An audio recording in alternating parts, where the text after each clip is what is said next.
Well, welcome back. We're cruising the Burg today with Dr. Brad Hanson, who's the Assistant Superintendent for USD 250 here in Pittsburgh.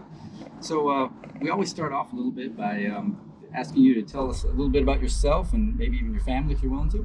Yeah, Jay, my background in Pittsburgh started in the early 70s. My family moved to Pittsburgh when I was in third grade, and my dad was hired as the head basketball coach, and so we started our tenure in Pittsburgh about 50 years ago. Wow. And my mom has continued to live here all that time, and both my sisters. I chose to leave right after 1 year of college. I chose to go off to another school and spent most of my career in Arkansas and Missouri, but was able to come back here. My wife and I, after we were both able to retire in Missouri, made the choice to come back to Pittsburgh and had the opportunity to work for USD 250 the last 5 years. I know they say it at Pittsburgh, but it's true for Pittsburgh High as well. Once a Dragon, always a Dragon.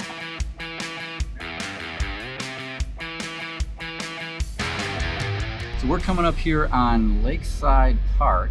I was a Lakeside kid through and through from third grade through ninth grade. And so, driving around the lake here just reminds me so much of my childhood. You know, it's hard to believe that this school is, 100 years old, basically. This area, this newer area where the playground is, this was back in the day, we'd practice football out here. You know, Lakeside had their own football team, and so I remember practices out in that area.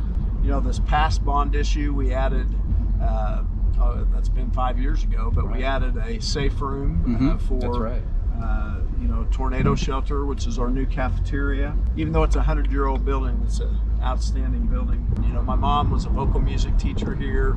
She retired from USD 250, spent most of her career here. My dad was a basketball coach and a teacher.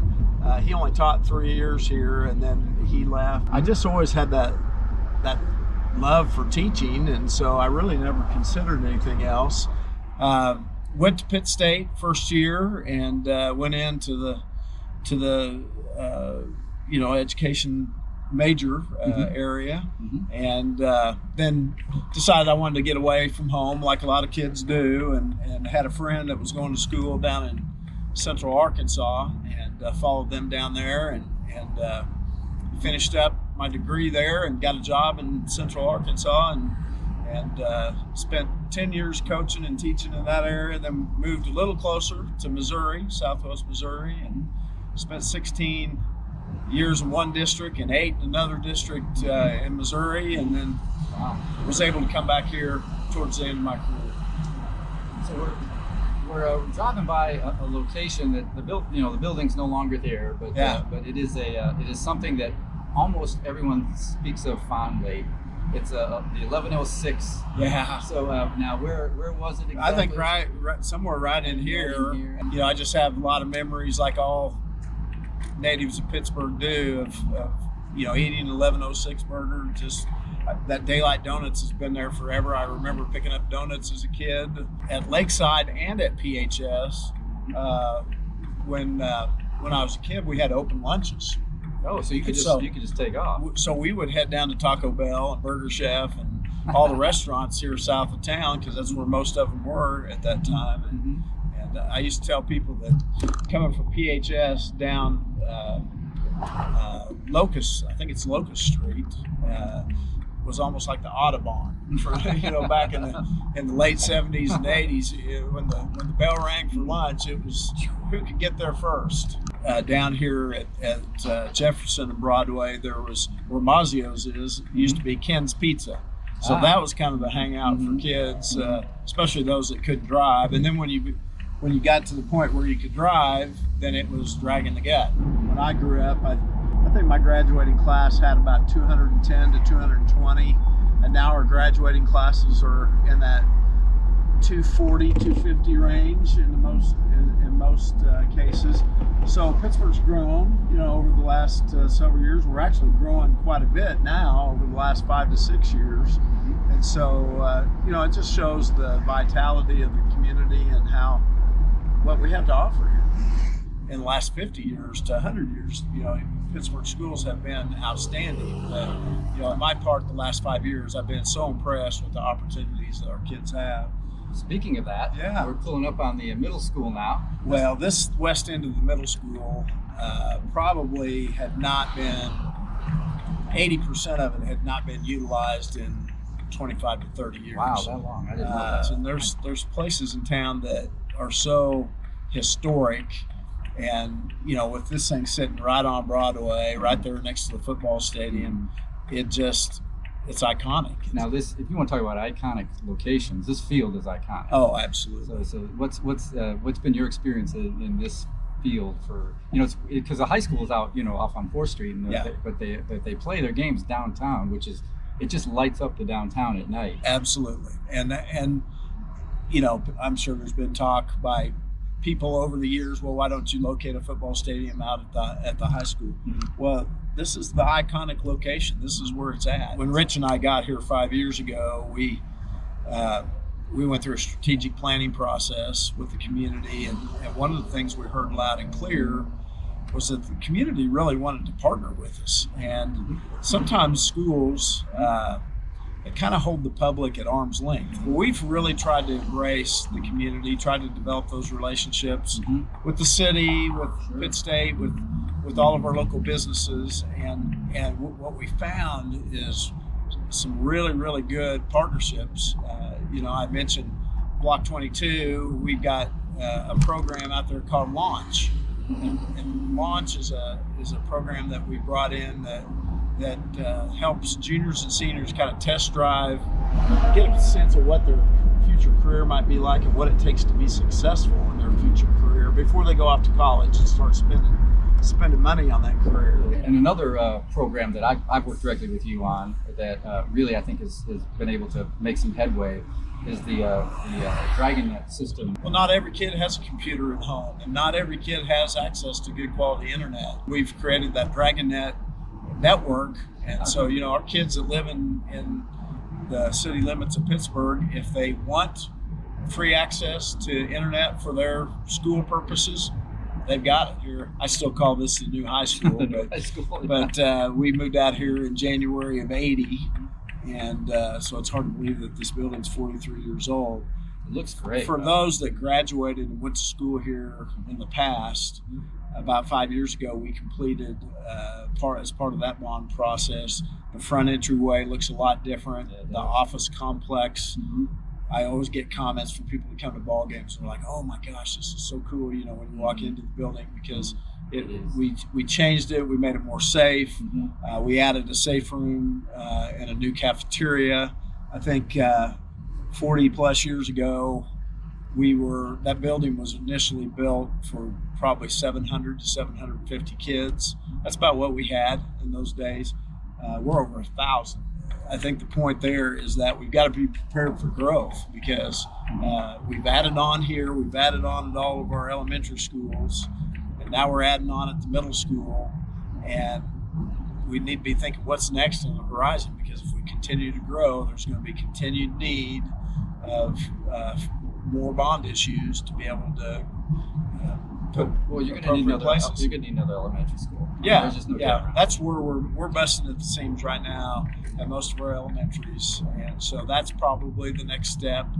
Is where will that be? What does that look like? And I know the board's already starting to have those conversations.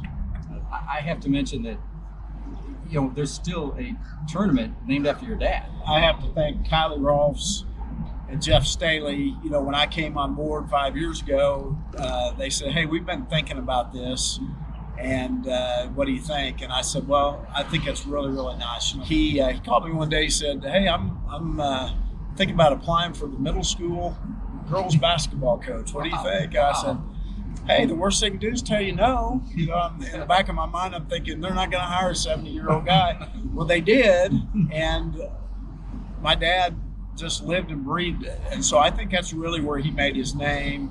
in the community was the support that he had for young kids in the game of basketball. And I came to Pittsburgh in 3rd grade, and I still remember Irma Hawley was my 3rd grade teacher. I was pretty shy in those days, and you know, you come into a new school, you don't know anybody. She made that process comfortable, you know, for a 9-year-old, 10-year-old kid. So I still remember that.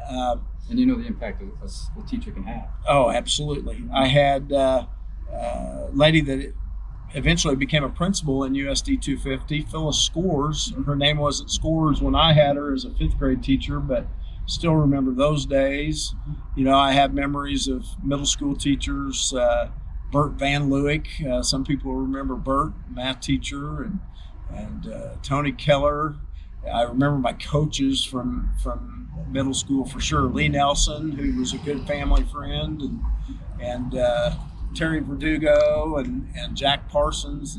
If you think of the Hall of Fame in this area of English teachers, I had Marge Sharp, Coeta Bryant, at that time it was Coeta Spigarelli Bryant, and then Elaine Bryant. I had all 3 of those in my 4 years of high school. Wow. Those 3 are, you ask anybody from that era how good, you know, just was really blessed to have good teachers along the way.